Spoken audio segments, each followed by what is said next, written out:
Sir बिस्मिल्लाहिर्रहमानिर्रहीम। Sir आज हम करेंगे purchase cycle. Sir purchase cycle क्या होती है? परचेज साइकिल ये होती है जब भी कंपनी को परचेजेस करनी है, जब भी कंपनी को परचेज करें। लेट सपोज डिपार्टमेंट्स हैं, डिपार्टमेंट कौन कौन से हैं सर? अल्लाह आपका भला करे, कंपनी के डिपार्टमेंट्स हैं, स्टोर डिपार्टमेंट है और कोई डिपार्टमेंट्स हैं। तो अब कितने भी डिपार्टमेंट, सेल डिपार्टमेंट है सर, उसके अलावा फाइनेंस डिपार्टमेंट है, एडमिनिस्ट्रेशन डिपार्टमेंट है, मैन्युफैक्चरिंग डिपार्टमेंट। ये किसकी बात हो रही है सर? मैन्युफैक्चरिंग डिपार्टमेंट वाली। तो मैन्युफैक्चरिंग डिपार्ट और एक ना अलग से परचेज डिपार्टमेंट, प्रोक्यूरमेंट डिपार्टमेंट होता है जिसका काम ही प्रोक्यूरमेंट करना होता है, बाहर की चीजें खरीदना। ठीक है ना? तो अब होगा क्या, जिस डिपार्टमेंट को भी अब हम यहाँ पे इन्वेंट्री की बात कर रहे हैं तो मैन्युफैक्चरिंग डिपार्टमेंट कहेगा परचेज डिपार्टमेंट से, ठीक है, परचेज डिपार्टमेंट से, प्रोक्यूरमेंट डिपार्टमेंट से, प्रोक्यूरमेंट डिपार्टमेंट मुझे ना ये चीज लेके दे दो, ठीक है, मुझे ये चीज लेके दे दो। अब होता क्या है, प्रोक्यूरमेंट डिपार्टमेंट ना खुद अपने पास चीजें लेके रखता है नॉर्मली, ठीक है। अब या उनके वेयर हाउस वगैरह में भी पड़ी होती हैं। तो अब होगा क्या, रिक्वेस्ट फ्रॉम यूजर डिपार्टमेंट, किसी भी वेयर हाउस डिपार्टमेंट ने कहा यार मुझे ये चीज लेके दे दो, ठीक है ना। Material request to be raised by user department. जो भी रिक्वेस्ट आएगी ना किसी भी डिपार्टमेंट से, वो हमेशा डॉक्यूमेंटेड होनी चाहिए। प्री प्रिंटेड फॉर्म जो होता है ना उसके अंदर एक जो कंपनी का डॉक्यूमेंट होता है, ऐसे नहीं मैन्युअल पेपर पे लिख के दे दिया, प्रिंट किया हुआ हो कंप्यूटर के फॉर्म में सर डॉक्यूमेंट होना चाहिए, ठीक है ना। हाथ की राइटिंग से डॉक्यूमेंट नहीं होना चाहिए, हाथ की राइटिंग से ना सर वो चेंज कर दे कोई, ठीक है ना। दूसरी चीज वो सर साइंड होना चाहिए, अप्रूव होना चाहिए। जिस डिपार्टमेंट ने मांगा है, जिस डिपार्टमेंट को चीज चाहिए, उस डिपार्टमेंट का जो सर हेड ऑफ डिपार्टमेंट है उससे साइन किया होना चाहिए, सीनियर मैनेजर से या इस तरीके से ना सर वो साइन किया हुआ। क्योंकि ऐसे तो किसी को भी कोई चीज चाहिए होगी, अगर साइन नहीं होती तो वो तो सर वैसे ही मांग लेता और सर ऐसे ना चीजें चोरी होने लगती। तो हमेशा हेड ऑफ डिपार्टमेंट को पता होना चाहिए कि तुम्हारे डिपार्टमेंट में क्या चीजें आ रही हैं, क्या चीजें नहीं आ रही। तो ये मेरे जो तीन बातें ना ये कंट्रोल है। दूसरी चीज सर, यहाँ पे ना ये जो चीज हो ना ये सिक्वेंशियली प्री नंबर्ड होनी चाहिए। सर सिक्वेंशियली प्री नंबर से क्या मुराद? सिक्वेंशियली प्री नंबर से ये मुराद देखो, अगर जो तुम्हारे पास चीजें आएंगी, जो तुम्हारे पास रिक्वेस्ट आएगी और सिक्वेंशियली प्री नंबर्ड होगी, जैसे कोई 10 रिक्वेस्ट आ रही हैं या 5 रिक्वेस्ट आई हैं, तो 5 में से रिक्वेस्ट जो आई हैं तो 500 सिक्वेंशियली प्री नंबर होनी चाहिए। लेट सपोज कोई एक गुम हो गई, ठीक है ना, तो हमें पता चल सकेगा कौन सी नंबर गुम हो गई। लेट सपोज तीसरी नंबर गुम हो गई, तो पहली, दूसरी, चौथी, पांचवी मौजूद होगी, हम बोलेंगे तीसरी कहाँ है, तो हम बोल सकेंगे, हम उसको ढूंढने में भी आसानी हो जाएगी, उसके लिए इंक्वायरी करने में भी आसानी हो जाएगी। तो वो दोबारा भी हमें भेज सकते हैं वापस, ये तीसरी नंबर जो है ना इनको दोबारा भेज दें, ये इनसे मिस हो गई, और इसको कंप्लीटली रिकॉर्ड करने में भी आसानी मिलती है, ठीक है। और उसके हिसाब से लाइक वाइज हमें ऑर्डर पूरा करने में मदद मिलती है। ये जो बातें बता रहा हूँ ना, ये सारी है कंट्रोल एक्टिविटीज। ये it should be documented sequentially pre numbered signed and approve by authorised personal. ये है कंट्रोल एक्टिविटीज। कंट्रोल ऑब्जेक्टिव क्या था, जो कि अभी मैंने बताया कि इनका फायदा क्या है, इनका फायदा क्या है। अब सर जैसे ऑर्डर आता है ना, जैसे कहा जाता है कि यार हमें ये चीज लेके दे दो, तो प्रोक्यूरमेंट डिपार्टमेंट वाले देखते हैं, अब ये प्रोसेस देख रहे हैं हम कि क्या मेरे पास गुड्स स्टॉक में पड़े हुए हैं, क्या मेरे पास गुड्स स्टॉक में पड़े हुए हैं। अगर उनके पास गुड्स स्टॉक में पड़े होते हैं तो वो क्या करते हैं सर, इशू कर देते हैं, वो इशू कर देते हैं अपने स्टोर डिपार्टमेंट से, बात खत्म हो जाती है। लेकिन सर अगर उनके पास स्टॉक में गुड नहीं होते तो क्या होता है, अगर स्टॉक में गुड नहीं है, ठीक है ना, तो क्या होगा सर, तो फिर ये होगा भाईजान कि वो ना बाहर से परचेज मैनेजर तो ऑप्टेन कोटेशन, बाहर से सर कोटेशन लेंगे। अब एक बात सुनो, कोटेशन हमेशा किससे ली जाएगी? कोटेशन अब होता ये है कि बोर्ड ऑफ डायरेक्टर से या कंपनी के सीनियर मैनेजर्स जो होते हैं, मैनेजरियल लेवल्स जो होती है, वो क्या करती है, एक इंस्पेक्शन करके, एक रिसर्च करके, जो कुछ ऐसे वेंडर्स होते हैं, सप्लायर्स होते हैं स्पेशल, उनको ना उनकी लिस्ट बना लेते हैं कि भाई 3-4 ऐसे सिलेक्ट कर लिए या 10-12, अब चीजें ना इनसे ही खरीदोगे और किसी से नहीं खरीदोगे। सर ये क्यों किया जाता है? ये इस वजह से किया जाता है क्योंकि परचेज मैनेजर कोई भी आ गया, अब आप कोई ऐसी चीज मंगवा रहे हो जो कि परचेज मैनेजर के भाई का या उसके कजन का या बहनोई का कोई दुकान है, वो क्या करेगा, उससे उससे चीजें ले लेगा। इससे क्या होगा, कॉन्फ्लिक्ट ऑफ इंटरेस्ट आ जाएगा अगर अप्रूव वेंडर नहीं होगा। तो सीन ये होगा कि ये अगर अपने भाई या कजन से या किसी से भी चीज खरीदेगा ना, तो अब इसका कंफ्लिक्ट ऑफ इंटरेस्ट कैसे आ जाएगा? Is on the company side इसको सोचना है कि क्वालिटी अच्छी होनी चाहिए, प्राइस कम होनी चाहिए। लेकिन जहाँ पे इसकी अपनी दुकान, भाई की या किसी की भी दुकान होगी, वहां पे ये उस हिसाब से सोचेगा कि यार क्वालिटी भी, जो माल बिक नहीं रहा वो भी कंपनी को लगा दूं और पैसे भी अच्छे मिल जाए। तो ये हिसाब किताब होता है। इस वजह से ना हम अप्रूव वेंडर को क्या कर लेते हैं, बुक कर लेते हैं कि अप्रूव वेंडर हमेशा देखा जाता है पैसे भी कम हो और क्वालिटी भी अच्छी हो। तो हमेशा कंपनी के अप्रूव वेंडर होते हैं। अप्रूव वेंडर से ये होता है कि आप ना इस तरीके की चोरी से बच जाते हो। तो हमेशा कंपनी को जो कोटेशन लेनी होती है ना, वो अप्रूव सप्लायर से लेनी होती है, ठीक है सर। कोटेशन, परचेज मैनेजर अगर गुड्स नहीं पड़े होंगे तो कोटेशन किससे लेगा? परचेज मैनेजर कोटेशन लेगा सर अप्रूव वेंडर से। अप्रूव वेंडर से, अप्रूव वेंडर कौन सेलेक्ट करते हैं? अप्रूव वेंडर बाईजान सेलेक्ट करते हैं वो बंदे, ठीक है ना, बिल्कुल स्पेसिफाइड सप्लायर, सही है। उससे सर अप्रूव वेंडर से हमेशा कोटेशन लेगा, भाई ये चीज अवेलेबल है कि नहीं, और उसके बाद चेक करेगा सबसे। कोटेशन मतलब 4-5 वेंडर जो होंगे, जो अप्रूव्ड होंगे, उन सबसे पूछेगा। फिर पूछेगा कि भाई इंश्योर वैल्यू फॉर मनी, कि भाई जितने पैसे दे रहा हूँ उससे हिसाब से चीज नहीं मिल रही है या नहीं मिल रही। वेरीफाई रीऑर्डर लेवल, ये वही ईओक्यू वाला, कितने क्वांटिटी मुझे ऑर्डर करनी चाहिए, ठीक है ना। अब क्या करेगा, जब ये चीजें हो जाएंगी तो फिर ना, जब ये सारी चीजें कर लेगा तो फिर परचेज ऑर्डर दे देगा। जैसे हमें वहां सेल साइकिल में परचेज ऑर्डर मिल रहा था, वही चीज हम यहाँ पे कर रहे हैं, हम परचेज ऑर्डर दे रहे हैं। अब जैसे हम परचेज ऑर्डर देंगे, तो परचेज ऑर्डर हमेशा कैसे देना चाहिए? हमें प्री प्रिंटेड फॉर्म में, डॉक्यूमेंटेड फॉर्म में, मैन्युअली नहीं देना चाहिए, ठीक है।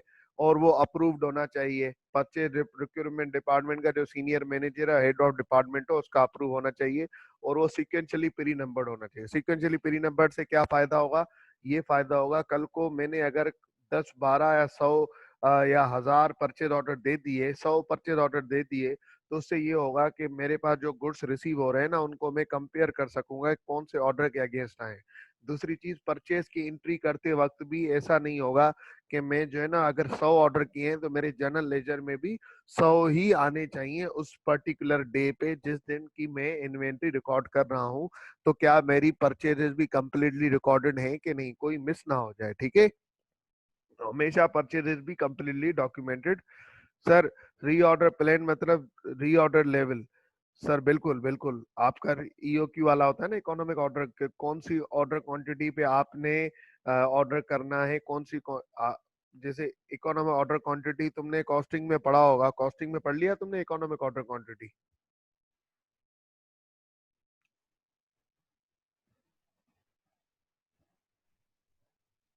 तो वही वाला हिसाब किताब है ये भी।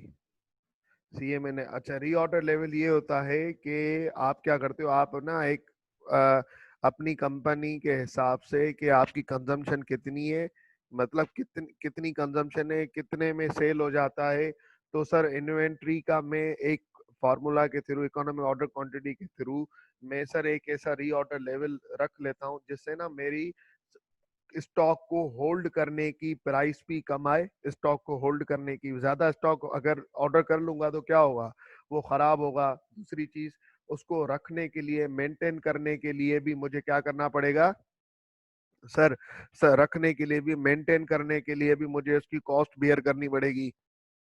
दूसरी चीज मैं क्या करूंगा, ये भी सोचना होता है, अगर मैं कस्टमर सप्लायर से ऑर्डर कर रहा हूँ, वो भी तो एकदम से नहीं दे देता होगा ना, वो भी टाइम लेता होगा। कोई 5 दिन, कोई 2 दिन, कोई एक हफ्ते टाइम ले रहा होता है। तो उस हिसाब से, और मेरी कंजम्पशन कितनी है, कितने टाइम में सेल हो जाता है, पर डे कितना सेल हो जाता है, तो ये सारी चीजें दिमाग में रख के ना मैं एक रीऑर्डर लेवल सेट करता हूँ। जैसे कि किसी दिन अगर कोई कस्टमर मेरे पास आए, तो ऐसे नहीं हो कि मेरे पास स्टॉक ही नहीं पड़ा हो, और इस तरीके से भी नहीं हो कि मेरे पास एक्सेसिव स्टॉक हो जाए।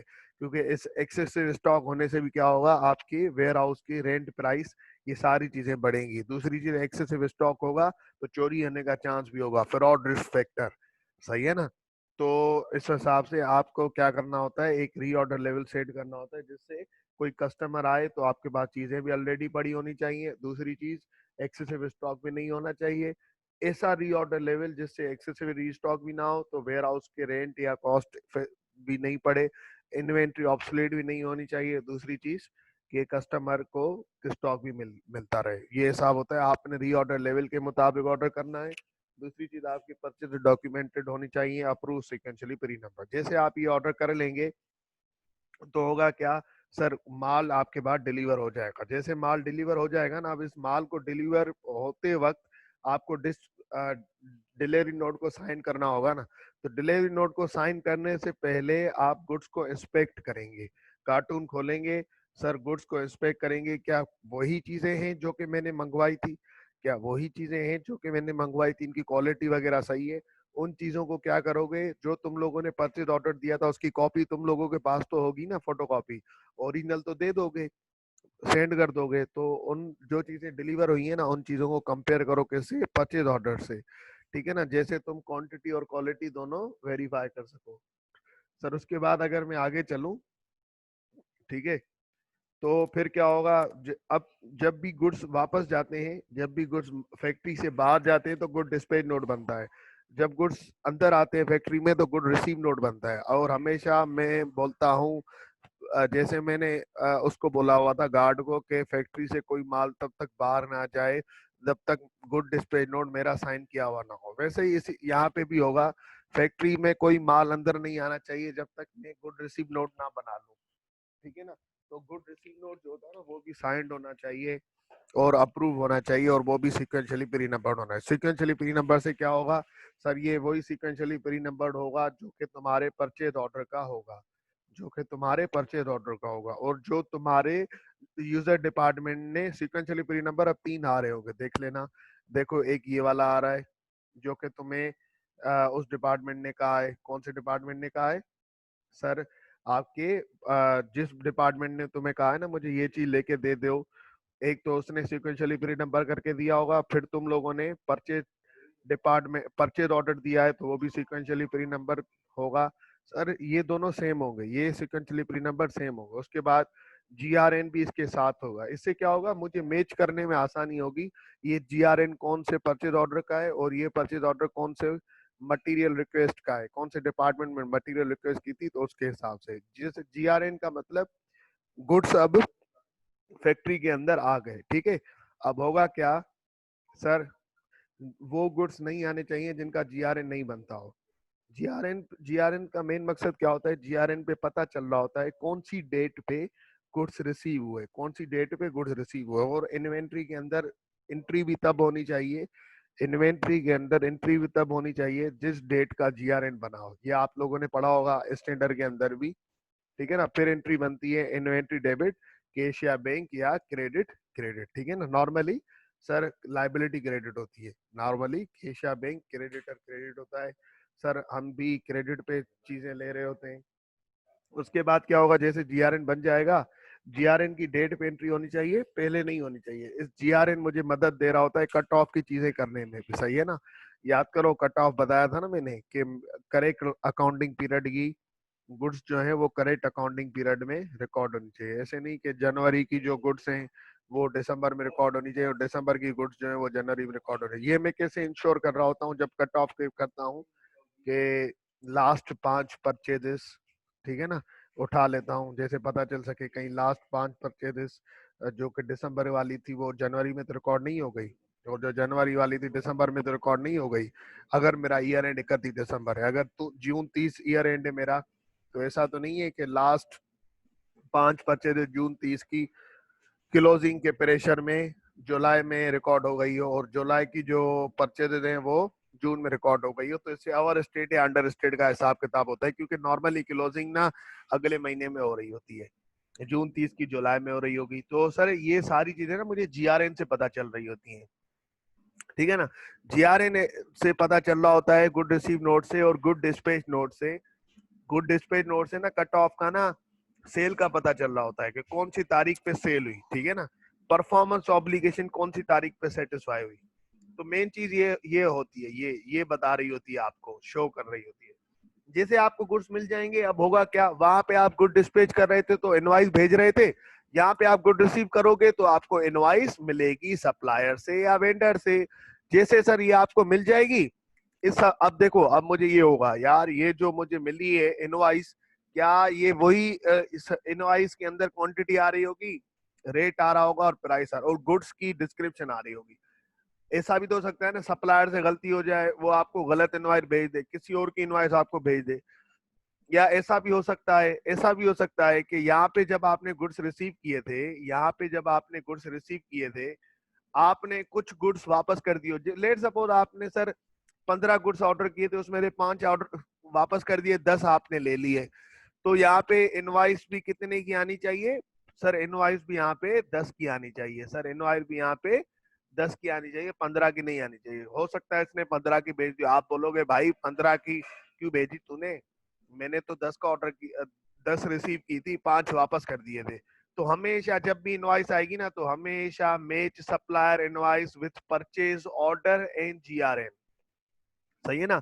गुड रिसीव नोट कितने का बना, कितनी क्वांटिटी मैंने रिसीव की, और परचेज ऑर्डर क्या था मेरा, और सप्लायर इनवाइस, इन तीनों को रिकंसाइल करोगे, reconcile the document to ensure correct payment, जैसे आप सही तरीके की पेमेंट कर सको। जैसे आपको ये मिल जाएगी, प्रोक्यूरमेंट डिपार्टमेंट क्या करेगा, फाइनेंस डिपार्टमेंट वालों को बताएगा। ठीक है ना, फाइनेंस डिपार्टमेंट वालों को बताएगा, फाइनेंस डिपार्टमेंट वाले क्या करेंगे सर, पेमेंट कर देंगे। पेमेंट करेंगे तो क्या सीन होगा सर, पेमेंट हमेशा, payment will be made via payment voucher. Payment हमेशा पेमेंट वाउचर को देख के की जाएगी, पेमेंट वाउचर आएगा जब भी की जाएगी। और हमेशा हमेशा सर पेमेंट, ये फाइनेंस डिपार्टमेंट वाले ना, ये किसको चेक वेक बना के किसको बताएंगे, ठीक है ना, ये पेमेंट वाउचर बनाएंगे सर। होगा क्या, आप इनको बोला जाएगा ना, इनको प्रोक्यूरमेंट डिपार्टमेंट की तरफ से बोला जाएगा, भाईजान फाइनेंस डिपार्टमेंट वालों पेमेंट करो। ये क्या करेंगे, परचेज वाउचर बनाए, पेमेंट वाउचर बनाएंगे, पेमेंट वाउचर बनाएंगे, ये इशू करेंगे ट्रेजरी डिपार्टमेंट को। ट्रेजरी डिपार्टमेंट क्या डीलिंग करता है, पेमेंट करता है। ट्रेजरी डिपार्टमेंट पेमेंट रिसीव करता है और पेमेंट करता है, ये दो चीजें करता है। ट्रेजरी डिपार्टमेंट कभी भी कैश फॉर्म में पेमेंट नहीं करेगा, वो हमेशा चेक फॉर्म में पेमेंट करते हैं।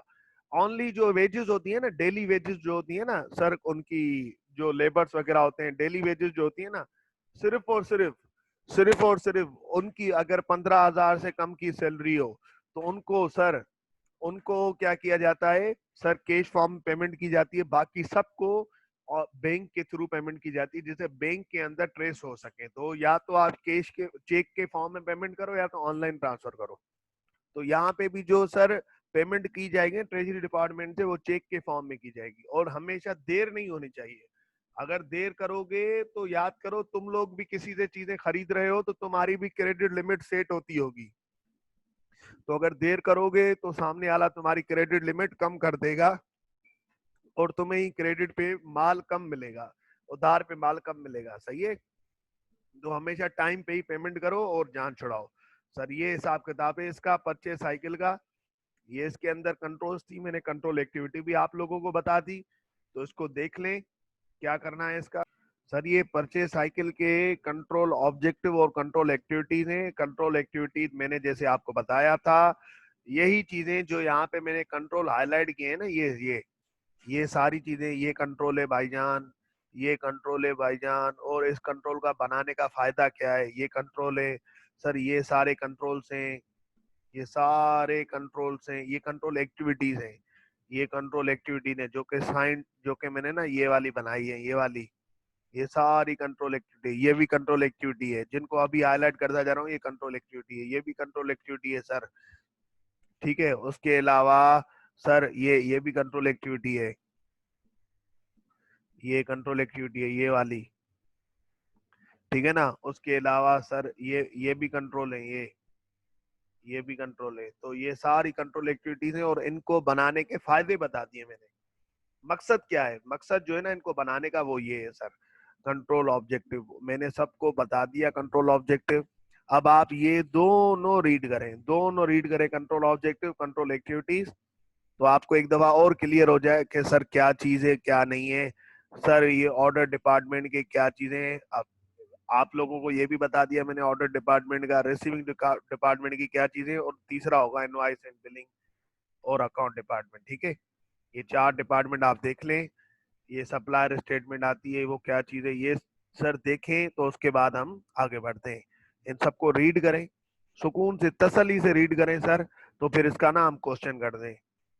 सर 10 मिनट दे रहा हूँ, इसको ना रीड कर लें, गो थ्रू कर लें। इसको रीड करके मुझे बताना। सर बिस्मिल्लाहिर रहमानिर रहीम, जैसे अभी हमने सर परचेज साइकिल पढ़ी, तो अब परचेज साइकिल का क्वेश्चन हो जाए। ठीक है, आ जाओ देख लेते हैं। सबसे पहले क्या करना पड़ेगा, क्वेश्चन को उस नियत से पढ़ेंगे जिस नियत से रिक्वायरमेंट होगी। ठीक है ना, तो जैसे पता तो चल सके ना, इस तरीके का क्वेश्चन ऑर्डर लिस्ट में भी आ सकता है, सिनेरियो टाइप क्वेश्चन इतना पढ़ा लिखा हुआ, तो मुझे तो पता चल सके ना कि ये ऑर्डर लिस्ट पूछना चाह रहा है या टेस्ट ऑफ कंट्रोल पूछना चाह रहा है। तो हमेशा सबसे पहले मैं रिक्वायरमेंट पढ़ूंगा। ठीक है, रिक्वायरमेंट के अंदर सर क्या कह रहा है, requirement number B, is the external auditor of Fox industry, मतलब आप एक्सटर्नल ऑडिटर से write report to management respect of purchasing and payment system describe above which. अब एक बात बताओ, इंटरनल कंट्रोल की एज एक्सटर्नल ऑडिटर, ये बात मैं तुम लोगों को बता चुका हूं। अगर मुझे रिपोर्ट लिखनी होती है मैनेजमेंट को कि तुम्हारे इंटरनल कंट्रोल में ये डेफिशिएंसीज है और हमारे हिसाब से तुम लोगों को ये करनी चाहिए, तो ये मैं कहाँ पे मेंशन करता हूँ, ऑडिट रिपोर्ट में मेंशन करता हूँ या कोई और खत होता है मेरा, मैनेजमेंट लेटर है बिल्कुल। ठीक है, तो sir identify and explain for deficiency in system, requirement मेरी ये है। दूसरी चीज, भाईजान आपने ना आइडेंटिफाई कैसे करोगे, कॉपी पेस्ट जैसे ऑडिट रिस्क करते हैं, उस डेफिशिएंसी का क्या असर होगा वो मैंने आपको बता दिया है, आपने भी उसी तरीके से बताना है। एक्सप्लेन उस डेफिशिएंसी को, जैसे ऑडिट रिस्क के अंदर कॉपी पेस्ट कर रहे थे ना, यहाँ से भी कोई भी डेफिशिएंसी लगे उसको कॉपी पेस्ट करोगे, उसी के नीचे एक लाइन छोड़ के आप लिखोगे उस डेफिशिएंसी का इफेक्ट। फिर सर पेज के दो कॉलम बनाओगे, दूसरे कॉलम में क्या लिखोगे, sir explain possible implication of the deficiency, एक ही बात हो गई। Provide a recommendation to address the deficiency. ठीक है, उस उस डेफिशिएंसी को किस तरीके से सही किया जाए, आप क्या करोगे सर, दूसरा पेज के दो कॉलम बनाओगे, दूसरे कॉलम में बताओगे कि इस डेफिशिएंसी को हमारे हिसाब से कैसा होना चाहिए। ठीक है ना, मतलब आप किस किस तरीके से इस कंट्रोल को ठीक कर सकते हो। तो आ जाए सर, अब क्वेश्चन पढ़ते हैं। Fox industry company manufactures engineering parts. It is one operating site and customer base spread across Europe. The company's year end was 30 April 2013. Below is the description of purchasing and payment system. Purchasing system. Whenever production material are required, जब भी production material required होता है, the relevant department sent a requisition form to the ordering department. सही है, ordering department बोले या procurement department बोले एक ही बात है। An order clerk raises a purchase order. Order clerk raises a purchase order. ठीक है, तो देख लेना। And contacts a number of supplier to see which can dispatch the good first. Number of supplier से कांटेक्ट करता है, approved vendor से contact नहीं करता, और चेक करता है कि सबसे पहले कौन देगा, मतलब क्वालिटी की भी गई और सर प्राइस की भी चली गई, और दूसरी चीज आप अप्रूव वेंडर से नहीं करते। तो sir this supplier is then chooses, उसके हिसाब से जो सबसे जल्दी देता है उसके हिसाब से चूज किया जाता है। The order clerk sends out the purchase, order clerk purchase order send करता है। भाईजान ये भी देख लो, this is not sequentially number, ये सीक्वेंशियली नंबर भी नहीं होता। And only order above 5000 require authorize, जो 5000 से ऊपर हो उसकी अथोराइजेशन होगी, बाकी होगी नहीं होगी। तो मतलब मैं $5000 इतना बड़ा अमाउंट है, इसके नीचे मैं जो भी करता जाऊं मर्जी से कर सकता हूँ। ठीक है ना, तो बस जब भी कोई 7000 की चीज भी होगी तब भी 3500 के दो ऑर्डर मंगवा लूंगा मैं, बात ही खत्म हो जाएगी, किसी को पता ही नहीं लगेगा। Purchase invoices are input daily by purchase ledger clerk. Purchase invoice कौन हमेशा इनपुट करता है, परचेज लेजर क्लर्क। ठीक है, हु हैज बीन, ये भी देख लेना ना, who has been in the role for many years, उसको काफी टाइम हो गया है, मतलब एक्सपीरियंस दे। As an experience team member he does not apply any application control over the input, मतलब वो एप्लीकेशन कंट्रोल जो है ना, कंप्यूटर के जो कंट्रोल है ना, वो यहाँ पे नहीं लगाता। वो बोलता है मैं चीता और गोल्टा हो गए, पागल हो चुका हूँ, तो मैं कंप्यूटर से भी ज्यादा तेज हूँ, मुझसे गलती नहीं हो सकती। तो सर ये देख लेना चीजें, यहाँ पे भी मसला है। Every week the purchase day book automatically updates the purchase ledger. Purchase ledger जो है ना हर हफ्ते अपडेट होता है, हर हफ्ते नहीं सर, रेगुलरली अपडेट होना चाहिए। ठीक है ना, हर हफ्ते अपडेट नहीं, रेगुलरली अपडेट होना चाहिए। The purchase ledger is then posted manually to the general ledger by purchase ledger के, ये भी गलत है। जब तुम्हारे पास ऑटोमेटिक सिस्टम पड़ा हुआ है तो उसके अंदर अपडेट कर दो ना। जैसे उसके अंदर अपडेट करोगे तो परचेज लेजर ऑटोमेटिकली अपडेट हो जाएगा। तो मैन्युअली काम क्यों कर रहे हो? मैन्युअली से ये नुकसान होगा। मैंने मैन्युअली कुछ लिखा, कल वाली बात 7 लिखा था मैन्युअल में। सर किस में? मैंने लिखा था परचेज डे बुक में, आज के दिन ये परचेज हुई, उसके अंदर 7 लिखा था। अगले दिन मुझे नजला हो रहा था, कोरोना हो गया था, टाइफाइड हो गया था, कुछ भी हो गया था, बीबी से लड़के आया था, ऐसे ऐसे लिख रहा था, ऐसे ऐसे करके 7 को मैंने नो कर दिया। ठीक, ठीक है ना?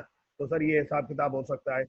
उसके बाद payment system, Fox maintains a current account and number of saving deposit account. ठीक है, वो भाई करंट अकाउंट भी मेंटेन करता है, saving deposit. The current account reconcile weekly but saving deposit account, इसको छोड़ दें इधर। ठीक है ना सर? ये जो ना कैशियर बैंक साइकिल पे आ जाएगा। तो आप जो है ना ये यहाँ से लेके परचेज सिस्टम, यहाँ से लेके सर आप यहाँ तक की डेफिशिएंसीज आइडेंटिफाई करें। तो सर इसको करें, 2 कॉलम में बनाएं, तो फिर इसका आंसर हम नोट कर दें। छोटा सा सवाल है, बिल्कुल आसान सा सवाल है। ठीक है, टाइम 10 मिनट दे रहा हूँ। ठीक है, 10 मिनट दे रहा हूँ, करके दें सर मुझे। ठीक है, चलें सर आ जाएं, इसके आंसर रीड कर लेते हैं हम। इसका आंसर रीड कर लेते हैं sir. Deficiency, when raising the when raising purchase order, the clerk choose which supplier can dispatch the goods the fastest. ठीक है ना? implication, this could result in Fox ordering system, इस तरीके से भी लिख सकते हो 3 कॉलम बना के, या भले इस इम्प्लीकेशन को इधर नीचे लिख दो, कोई मसला नहीं है। ठीक है ना? लास्ट सवाल में इस तरीके से दिस कुड, वैसे इस इम्प्लीकेशन को यहाँ लिखा जाए तो ज्यादा सही है यहाँ पे ना, क्योंकि फिर क्या होगा, आपसे ना यहाँ पे रिक्वायरमेंट बढ़ जाती है। यहाँ आ जाएगी रिकमेंडेशन, यहाँ आ जाएगी रिकमेंडेशन, यहाँ रिकमेंडेशन आ जाएगी, ये वाली चीज। और यहाँ ना यहाँ आ जाता है टेस्ट ऑफ कंट्रोल, यहाँ पूछ लेता है टेस्ट ऑफ कंट्रोल, कभी कभी इस तरीके की चीजें पूछ लेगा। This could result in folks ordering goods at much higher price or a lower quality than they would like. Is the only factor considered or speed of delivery. It is important that goods are dispatched promptly, but this is just one of many criteria that should be used in deciding which supplier to use. Recommendation, an approved supplier list should be compiled. This should take into account the price of goods, their quality, also the speed of delivery. Once the list has been produced, all orders should only be placed with suppliers on the approved list. Purchase orders are not sequentially pre-numbered. Purchase order are not sequentially pre-numbered. Failing to sequentially number the orders mean that Fox ordering systems are unable to monitor if orders are being fulfilled in a timely manner. This could result in stockouts. If the orders are numbered, then sequence can be performed for any unfilled order. All purchase orders should be sequentially numbered. On a regular basis, a sequence check on fill order should be performed. ठीक है? उसके बाद sir purchase order below 5,000 are not authorized are processed only by an order clerk. This can result in being purchased which are not required by Fox. In addition, there is an increased fraud risk as an order clerk could place order for personal good up to the value of, वही चीज मैंने आपको बताई, 5,000 से कम करके वो अपने लिए भी ऑर्डर कर सकता है। All purchase orders should be authorized by a responsible official. Authorized signatory should be established with varying level of purchase order authorization. Purchase invoices are input daily by the purchase ledger clerk. Due to his experience, he does not utilize any application control. Without application control, their risk invoice could be input into the system with inaccuracies or there may be missed out entirely. मैंने भी यही बोला, 7 में से 9 ना कर दे. This could result in supplier being paid incorrectly or not all, leading to a loss of supplier goodwill. The purchase ledger clerk should input the invoice in batches and apply application control such as control totals to ensure complete and accuracy over the input of purchase invoice. The purchase day book automatically updated with the purchase ledger, but this ledger is manually posted to the general ledger. Manually posting the amount to the general ledger increase risk of errors occurring. This could result in payable balance and financial statement being under or overstated. The मैंने बोला ना automate, अगर आप purchase day book को computer के अंदर, system के अंदर, एप्लीकेशन कंट्रोल के अंदर थ्रू अपडेट करोगे तो ऑटोमेटिक लेजर अपडेट हो जाएगा। जब लेजर अपडेट हो जाएगा तो टीबी हो जाएगा, टीबी हो जाएगा तो फाइनेंशियल स्टेटमेंट अपडेट हो जाएंगे। The process should be updated so that on regular basis the purchase ledger automatically update the general ledger. A responsible officer should then confirm through purchase ledger control about reconciliation. ठीक है? ये यहाँ पे हो गया। अब सर कल सवाल करवाया था मैंने पियर वाला, पियर वाला कल ना मैंने तुम लोगों को सवाल करवाया था।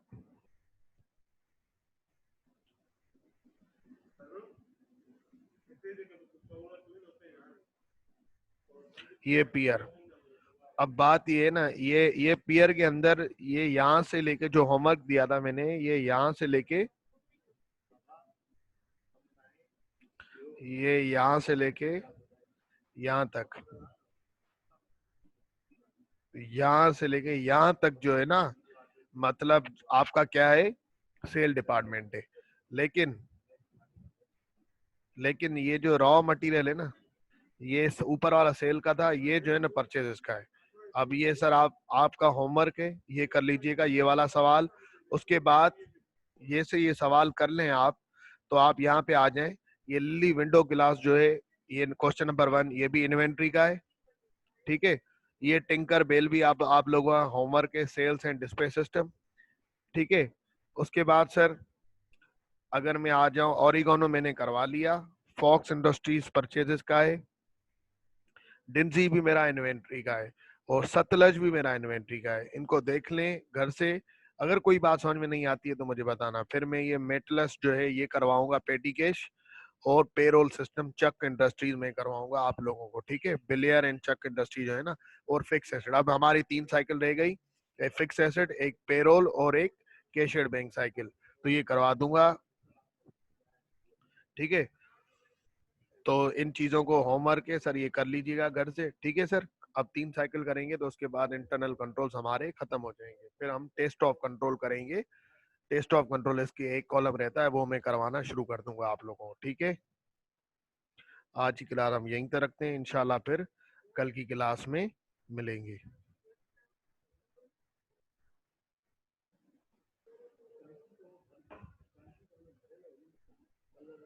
अल्लाह हाफिज।